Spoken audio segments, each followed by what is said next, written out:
po natin siya sila po nag-volunteer na number 1.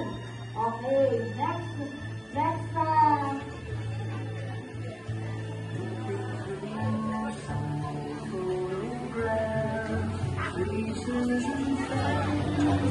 Our Lady, at the Annunciation Parish Pascal.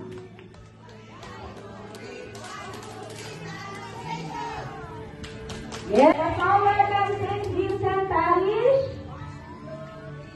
We are proud. St. Vincent, St. Vincent.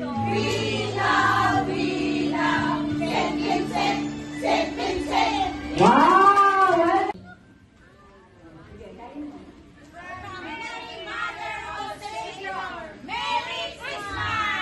Yo! Let's all welcome ang kanilang pong parokya.